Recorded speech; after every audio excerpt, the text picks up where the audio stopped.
പ്രിയപ്പെട്ട ആശാൻ പറഞ്ഞ വാക്കുകൾ സർ, ഒരു കാര്യം ഞങ്ങൾ പറയാൻ ആഗ്രഹിക്കുക. ഈ കമ്പ്യൂട്ടർ നാടിന് നല്ലതാണ് എന്ന് വർഷങ്ങൾക്ക് മുമ്പ് തിരിച്ചറിഞ്ഞ പോലെ ട്രാക്ടർ നാടിൻ്റെ പുരോഗമനത്തിന് അത്യാവശ്യമാണ് എന്നുള്ളത് പതിറ്റാണ്ടുകൾക്ക് മുമ്പ് തിരിച്ചറിഞ്ഞതുപോലെ മുസ്ലിം ലീഗ് ഈ നാടിൻ്റെ മതേതര പ്രസ്ഥാനത്തിന് കരുത്താണെന്ന് നേരത്തെ തിരിച്ചറിഞ്ഞവരാണ് ഇന്ത്യൻ നാഷണൽ കോൺഗ്രസ് എന്ന് ഓർമ്മിപ്പിക്കാൻ ആഗ്രഹിക്കുകയാണ്. കുറേ വർഷങ്ങൾ കഴിഞ്ഞിട്ടിപ്പോൾ അവരോട് നിങ്ങൾ കാണിക്കുന്ന സ്നേഹത്തിൻ്റെ കാര്യവും കാരണമൊക്കെ ഞങ്ങൾക്ക് എല്ലാവർക്കും അറിയാം. അതിന് സാദിഖ് അലി തങ്ങൾ പറഞ്ഞതാണ് മറുപടി. അദ്ദേഹം കോഴിക്കോട് വേദിയിൽ പറഞ്ഞ മറുപടി മുസ്ലിം ലീഗിന് അധികാരത്തേക്കാൾ വലുതാണ് അവരുടെ നിലപാട് എന്ന് അതിൻ്റെ അധ്യക്ഷൻ കോഴിക്കോട്ടെ കടപ്പുറത്ത് പറഞ്ഞ വാചകങ്ങൾ നമുക്കറിയാം. എന്തായാലും ലീഗിൻ്റെ പ്രവർത്തകർക്കും നേതാക്കന്മാർക്കും ഇപ്പോൾ ഒരു കാര്യത്തിൽ സന്തോഷമുണ്ടാവും. ഇത്രയും നല്ലൊരു പ്രസ്ഥാനം വേറെ ഇല്ല എന്ന് CPIM പറയാൻ തുടങ്ങിയിരിക്കുന്നു എന്നുള്ളത് ചെറിയ കാര്യമല്ല. പണ്ട് അവരെ പറ്റി പറഞ്ഞിരുന്നതും പ്രചരിപ്പിച്ചിരുന്നതും ഒക്കെ എന്തായിരുന്നു എന്നുള്ളത് ഇപ്പോൾ അതിൻ്റെ നിറം എങ്ങനെയാണ് മാറിയത് എന്നുള്ളത് ഒരാത്മപരിശോധന നിങ്ങൾ നടത്തുന്നത് നന്നായിരിക്കും. തൊട്ട പുറകിലിരിക്കുന്ന ആളോട് ചോദിച്ചാൽ കൂടുതൽ പറഞ്ഞു തരികയും ചെയ്യും. ഞാൻ അതിലേക്ക് കൂടുതലായിട്ട് കടക്കുന്നില്ല. സാർ, ഇവിടെ ഞങ്ങൾക്ക് BJP വിരുദ്ധതക്ക് ക്ലാസ് എടുക്കലാണ് ഈ സഭയ്ക്ക് നിങ്ങളുടെ പ്രധാനപ്പെട്ട പണി. ഒരു കാര്യം ഞാൻ നിങ്ങളോട് പറയാൻ, BJP വിരുദ്ധതക്ക് നിങ്ങളുടെ ക്ലാസ് കേൾക്കേണ്ട ഗതികേട് ഞങ്ങൾക്കില്ല എന്നുള്ളത് ഞങ്ങൾ പറയാൻ ആഗ്രഹിക്കുന്നു. ഈ രാജ്യത്തുടനീളം അവരെ എതിർക്കുന്ന കാര്യത്തിൽ, അവരോട് സന്ധി ചെയ്യാതെ പൊരുതുന്ന കാര്യത്തിൽ ഇന്ത്യൻ നാഷണൽ കോൺഗ്രസ് എടുക്കുന്ന നിലപാട് എന്താണ് എന്നുള്ളത് എല്ലാവർക്കും അറിയാം. ഞങ്ങൾ ഒരു കാര്യം തികച്ചു ചോദിക്കാൻ ആഗ്രഹിക്കുന്നു. ഇവിടെ നിങ്ങളൊരു സമരം നടത്തിയപ്പോൾ ഈ തെരഞ്ഞെടുപ്പ് നിങ്ങൾക്ക് BJP വിരുദ്ധ സമരം ലോക്സഭാ തെരഞ്ഞെടുപ്പ് പ്രഖ്യാപിക്കുന്നതിൻ്റെ തൊട്ട് മുമ്പത്തെ മാസം തോന്നുന്ന ഓർമ്മപ്പെടുത്തലാണെങ്കിൽ ഞങ്ങൾക്കതല്ല. ഞങ്ങൾ ഈ കഴിഞ്ഞ 5 വർഷക്കാലവും അതിൻ്റെ മുമ്പും ഇന്നും നാളെയും, നാളെ ഞങ്ങൾ അധികാരത്തിൽ വന്നാലും അവരോട് സന്ധി ചെയ്യില്ല എന്നുള്ള ഉറപ്പും ബോധ്യവും ഞങ്ങളെ സംബന്ധിച്ചിടത്തോളം ഉണ്ട്. ഇപ്പോൾ അതിൽ പങ്കെടുക്കാത്തതിന് കോൺഗ്രസിന് ഭയങ്കര സ്റ്റഡി ക്ലാസ് എടുക്കുക. ഇവിടെ ഒരു മനുഷ്യൻ 4000 കിലോമീറ്റർ ഇന്ത്യയുടെ തെരുവിൽ BJPയുടെ വെറുപ്പിനെതിരെ, അവരുടെ ഫാസിസ്റ്റ് നയങ്ങൾക്കെതിരെ, അവർ ഫെഡറൽ സംവിധാനങ്ങളെ തകർക്കുന്നതിനെതിരെ, അവരുടെ സ്ത്രീവിരുദ്ധ സമീപനങ്ങൾക്കെതിരെ നാട്ടിലെ ചെറുപ്പക്കാർക്ക് തൊഴിൽ ഉൾപ്പെടെ നൽകണമെന്നാവശ്യപ്പെട്ട് കന്യാകുമാരി മുതൽ കശ്മീർ വരെ 4000-ലധികം കിലോമീറ്റർ നടന്ന ഒരാൾ ആ ഭാരത് ജോഡോ യാത്രക്ക് കശ്മീരിന്റെ മണ്ണിൽ ഒരു സമാപനമുണ്ടായപ്പോൾ അതിൽ DMKയുടെ നേതാക്കന്മാർ പങ്കെടുത്തു, അതിൽ BSPയുടെ നേതാക്കന്മാർ പങ്കെടുത്തു, അതിൽ നാഷണൽ കോൺഗ്രസ് നേതാക്കന്മാർ പങ്കെടുത്തു, അതിൽ PDPയുടെ നേതാക്കന്മാർ പങ്കെടുത്തു, അതിൽ CPIയുടെ നേതാക്കന്മാർ പങ്കെടുത്തു. അത് ഏറ്റവും വലിയ രാഷ്ട്രീയ മുന്നേറ്റങ്ങളിൽ ഒന്നായിട്ട് അതിൽ നിന്ന് പങ്കെടുക്കാതിരുന്ന പ്രധാനപ്പെട്ട ഒരു പാർട്ടി എന്ന് പറയുന്നത് CPM ആണെങ്കിൽ അന്ന് എന്താ നിങ്ങൾക്ക് ഈ തോന്നലുണ്ടായില്ല? അപ്പൊ കേന്ദ്ര സർക്കാരിനെതിരായിട്ടുള്ള എല്ലാ മുന്നേറ്റങ്ങളുടെ മുമ്പിൽ നിങ്ങൾ ഉണ്ടായിരുന്നോ? നിങ്ങൾക്ക് ആവശ്യം വരുമ്പോ കൈപിടിക്കാനും, ആവശ്യം വരുമ്പോ കാല് പിടിക്കാനും, ആവശ്യം വരുമ്പോ ഗവർണറിൽ നിന്ന് ചായ വാങ്ങാനും ഒക്കെ നിങ്ങളുടെ അഡ്ജസ്റ്റ്മെന്റിന്റെ പാലവും രാഷ്ട്രീയവും അല്ല ഞങ്ങളുടെ BJP വിരുദ്ധത. നിങ്ങൾ കോൺഗ്രസ് MP-മാരെ സംബന്ധിച്ച് പറയുന്നു. സാർ, കോൺഗ്രസ് MP-മാർ, ഇവിടുന്ന് തെരഞ്ഞെടുക്കപ്പെട്ട UDF MP-മാർ, ആ UDF MP-മാർ അവർക്കെതിരെ പൊരുതുന്നില്ലേ? ഞാനൊരു കാര്യം ചോദിക്കട്ടെ, പൗരത്വ ഭേദഗതിയുടെ പ്രശ്നങ്ങൾ ഉണ്ടായപ്പോ സസ്പെൻഡ് ചെയ്യപ്പെട്ട MP-മാർ കേരളത്തിൽ നിന്ന് ആരാ? പെഗാസസിന്റെ പ്രശ്നമുണ്ടായപ്പോ സസ്പെൻഡ് ചെയ്യപ്പെട്ട കേരളത്തിലെ MP-മാർ ആരാ? കർഷകരുടെ ബില്ലുണ്ടായപ്പോ സസ്പെൻഡ് ചെയ്യപ്പെട്ട കേരളത്തിലെ MP-മാർ ആരാ? കശ്മീരിന് പ്രത്യേക പദവി എടുത്തു കളഞ്ഞപ്പോ അതിനെതിരെ പ്രതിഷേധിച്ചതിൽ സസ്പെൻഡ് ചെയ്യപ്പെട്ട MP-മാർ ആരാ?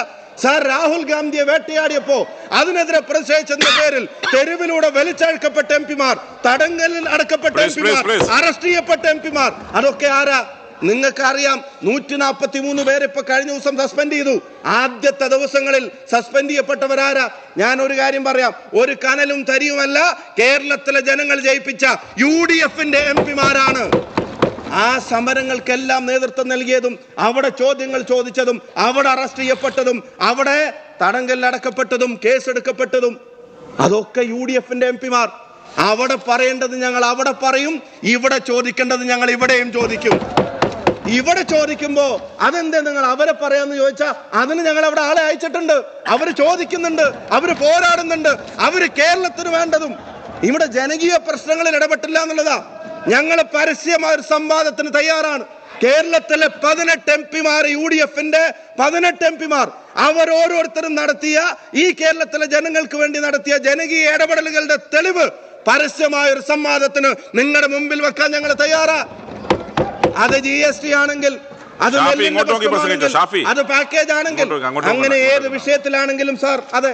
പക്ഷെ അവിടെ ഇവിടുത്തെ കാര്യങ്ങൾ ചോദിക്കുമ്പോൾ മന്ത്രി പറഞ്ഞു നിങ്ങൾ 53,000 കോടിയുടെ കാര്യത്തിൽ നിലപാട് പറഞ്ഞില്ല. സാർ ഞങ്ങൾക്ക് നിലപാടില്ലാഞ്ഞിട്ടല്ല, ഞങ്ങൾക്ക് കുറച്ച് 57,000 കോടിയുടെ കാര്യത്തിൽ ഞങ്ങൾക്ക് കുറച്ച് ക്ലാരിറ്റി ഉള്ള മറുപടികൾ നിങ്ങൾ നൽകണം. ഇന്ന് അദ്ദേഹം മറുപടി പറഞ്ഞു.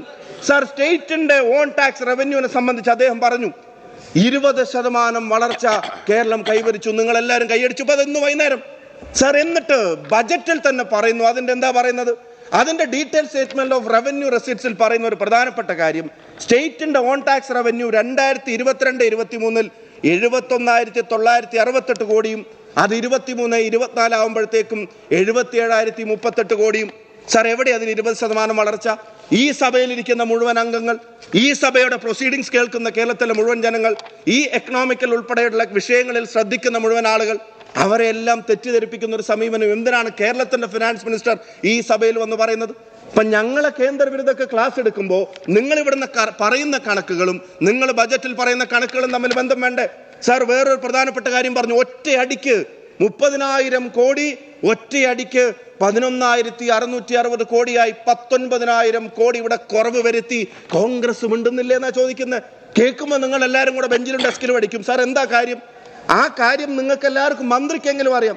സാർ റവന്യൂ ഡെഫിസിറ്റ് ഗ്രാന്റ് ഇത്ര നിശ്ചയിച്ച തുക അത് 5 വർഷം over A period of time for financial years, സാമ്പത്തിക വർഷങ്ങളിൽ ഓരോന്നിനും കൃത്യമായി നൽകേണ്ടത് എത്രയാണെന്ന് പറഞ്ഞ് അത് നൽകി തീരുന്ന വർഷങ്ങളിലേക്ക് അത് കുറവ് വരും. നിങ്ങളുടെ എസ്റ്റിമേറ്റിൽ അടുത്ത വർഷത്തേക്ക് നിങ്ങൾ അത് 0 കാണിച്ചിരിക്കുന്ന കാര്യം എന്താ?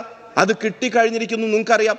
അത് അറിഞ്ഞിട്ടും ഒറ്റയടിക്ക് 30,000-ൽ നിന്ന് 19,000 കോടി അങ്ങ് കുറച്ചില്ലേ എന്ന് ചോദിക്കുമ്പോൾ ഞങ്ങൾക്ക് കേന്ദ്രത്തിനെതിരെ പറയാൻ മടിയുണ്ടായിട്ടല്ല, പക്ഷെ വസ്തുതകളെ വസ്തുതകളായി കണ്ട് ഈ സ്റ്റേറ്റ് എത്തിപ്പെട്ടിരിക്കുന്ന സാമ്പത്തികമായ പ്രശ്നങ്ങളെ അതിനെ തുറന്ന് അഡ്രസ് ചെയ്ത് പ്രതിപക്ഷം വാൺ ചെയ്ത കാര്യങ്ങൾ ഉൾപ്പെടെയുള്ള കാര്യങ്ങളിൽ നിങ്ങൾക്ക് തെറ്റുപറ്റിയിട്ടുണ്ടെങ്കിൽ അതിനെ അംഗീകരിച്ച് മുന്നോട്ട് പോകുമ്പോൾ അവർക്കെതിരെ അവിടെയും പറയും ഇവിടെയും പറയും. ഞങ്ങൾക്ക് അതിന് ആരുടെയും ക്ലാസ് വേണ്ട. പക്ഷേ ഈ കാര്യങ്ങൾ ചൂണ്ടിക്കാണിക്കുമ്പോൾ ഉടനെ തന്നെ ഞങ്ങളെ കൊണ്ടുപോയി അവിടെ കെട്ടണ്ട. ഞങ്ങൾക്ക് കേരളത്തിലെ കോൺഗ്രസിന്, രാജ്യത്തെ കോൺഗ്രസിന് ഒന്നാമത്തെ ശത്രു വർഗീയതയാണ് എന്നുള്ള കാര്യത്തിൽ ആർക്കെങ്കിലും സംശയമുണ്ടോ? ഞങ്ങൾ എന്തെങ്കിലും അവരോടൊപ്പം കൂടിയിട്ടുണ്ടോ? Sir Atal Bihari Vajpayee, NT Rama Rao, LK Advani, VP Singh, അതുപോലെ തന്നെ Prakash Singh Badal, sir Ram Vilas Paswan, Jyoti Basu, EMS, C Rajeshwar Rao ഡൽഹിയിൽ ഒരുമിച്ചിരുന്ന് യോഗം ചേർന്ന് ചെകുത്താനെ കൂട്ടുപിടിച്ചിട്ടാണെങ്കിലും കോൺഗ്രസിനെ പരാജയപ്പെടുത്തുമെന്ന് എന്ന് പറഞ്ഞതിന്റെ ചരിത്രമുള്ള ആളുകൾ ദയവ് ചെയ്ത് ഞങ്ങൾക്ക് ഈ ക്ലാസ് എടുക്കാതിരുന്നാൽ മതി. നിങ്ങൾ ഞങ്ങളോട് ഡിബേറ്റ് ചെയ്തു, നിങ്ങൾ ആരെ കൂടെ വേണമെങ്കിൽ കൂടിക്കോ. ഈ നിറം മാറ്റത്തിന്റെ കാര്യങ്ങൾ ദയവായി നിങ്ങളൊന്ന് ശ്രദ്ധിക്കണം. സാർ ഒരു പ്രധാനപ്പെട്ട കാര്യം, സാർ എന്റെ സമയം, ഒരു പ്രധാനപ്പെട്ട ഇതൊന്ന് കേൾക്കണം സാർ. ആഗോള വിദ്യാഭ്യാസ സമ്മേളനത്തിന് കോവളത്തെത്തിയ മുൻ അംബാസഡറും ഉന്നത വിദ്യാഭ്യാസ കൗൺസിൽ വൈസ് ചെയർമാനുമായ TP ശ്രീനിവാസനെ SFI ജില്ലാ നേതാവ് കരണത്തടിച്ചു. ഉന്നത വിദ്യാഭ്യാസ കൗൺസിൽ ചെയർമാനാണ് ഇദ്ദേഹം എന്ന് വിളിച്ചു പറഞ്ഞ് അദ്ദേഹത്തെ വളഞ്ഞ് പിൻകഴുത്തിലും തലയിലും ആഞ്ഞു തള്ളുകയും കോളറിൽ കുത്തിപ്പിടിക്കുകയും ചെയ്തു. മുതുകിൽ മർദ്ദനവുമേറ്റു. ഉന്തിലും തള്ളിലും പെട്ട ശ്രീനിവാസനെ കൊടിക്കമ്പ് കൊണ്ട് ചിലർ കുത്തി. ഒരു വിധത്തിൽ അദ്ദേഹം ബേളത്തിൽ നിന്ന് പുറത്തിറങ്ങി നിൽക്കുമ്പോഴായിരുന്നു അപ്രതീക്ഷിതമായ കരണത്തടി. പിന്നാലെ നടന്നു ചെന്ന SFI ജില്ലാ വൈസ് പ്രസിഡന്റ് JS ശരത്ത് എന്തോ വിളിച്ചതിനു ശേഷം അദ്ദേഹത്തിന്റെ കരണത്താഞ്ഞടിച്ചു. ഇപ്പോ ഞാൻ അവസാനിപ്പിക്കും. ഇപ്പൊ ഇതാ സ്വകാര്യ സർവകലാശാലകൾക്ക് നിങ്ങൾക്ക് പച്ച പരവതാനി നിങ്ങൾ വിരിച്ച്, പട്ടുപരവതാനി വിരിച്ച് നിങ്ങൾ സ്വാഗതം ചെയ്യുന്നു. ഞാൻ ഒരു കാര്യം പറയുന്നു, ഇതൊന്ന് ശ്രദ്ധിച്ചു കേട്ടോ. ഒരു കാര്യം ഞാൻ പറയുന്നു, നിറം മാറുന്ന കാര്യത്തിൽ നിതീഷ് കുമാറിന്റെയും ഓന്തിന്റെയും ഇടയിലാണ് നിങ്ങളുടെ സ്ഥാനം എന്നുള്ളത് ഈ വിഷയങ്ങൾ വെച്ച് നോക്കുമ്പോൾ നമുക്ക് മനസ്സിലാക്കേണ്ടി വരും. പുഷ്പനെ അറിയാവോ എന്ന് ഇവിടുന്ന് ആരെങ്കിലും ചോദിച്ചിട്ടുണ്ടെങ്കിൽ ചോദിച്ചവരെ കുറ്റം പറയരുത്. ധീര രക്തസാക്ഷികൾ ഈ കോസിന് വേണ്ടി ജീവൻ കൊടുത്തെന്ന് നിങ്ങൾ പറഞ്ഞവർ, പ്രചരിപ്പിച്ചവർ, മുദ്രാവാക്യം വിളിച്ചവർ, അവരുടെ രക്തസാക്ഷിത്വത്തെ അവഹേളിച്ചതും അപമാനിച്ചതും ഇപ്പുറത്തിരിക്കുന്നവരല്ല. ആ എതിർത്ത് ജീവൻ കളഞ്ഞവർ എന്തിനെയാണോ എതിർത്തത് അതിനെ പരവതാനി വിളിച്ച് ഈ നാട്ടിലേക്ക് കൊണ്ടുവന്ന നിങ്ങൾ അതിന് കാരണം എന്നുള്ള കാര്യത്തിന് ആർക്കെങ്കിലും സംശയമുണ്ടോ? സാർ, സ്റ്റേറ്റിന്റെ സാമ്പത്തിക സ്ഥിതി, അതിനെപ്പറ്റിയുള്ള ചോദ്യങ്ങൾ, അതിനെപ്പറ്റിയുള്ള സംശയങ്ങൾ അത് ഞങ്ങൾ ഉന്നയിക്കുമ്പോ ഉടനെ തന്നെ ഞങ്ങളെ വേറൊരു തലത്തിലേക്ക് കൊണ്ടുപോകണ്ട. ഇത് കേരളത്തിന്റെ നിയമസഭയാണ്. കേരളത്തിലെ പ്രശ്നങ്ങൾ അത് പ്രതിപക്ഷത്ത് നിന്ന് പറയാൻ ഞങ്ങൾക്ക് ഉത്തരവാദിത്വമുണ്ട്. ഞങ്ങൾ അത് പറയും. ഇവിടുന്ന് ഞങ്ങൾ ജയിപ്പിച്ച ആളുകൾ അവർ ഈ നാടിന് വേണ്ടി, ഈ നാടിന്റെ ജനാധിപത്യ മൂല്യങ്ങൾക്ക് വേണ്ടി അവിടെയും പൊരുതും. ഇതിന് നിങ്ങളുടെ സർട്ടിഫിക്കറ്റ് വേണ്ട. കാരണം ഞങ്ങൾക്ക് ആരെയും കാല് പിടിച്ച് കേസുകൾ ഡസൻ കണക്കിന് തവണ മാറ്റി വെക്കേണ്ട അവസ്ഥ ഞങ്ങൾക്ക് വരുന്നില്ല. അവരെങ്കിൽ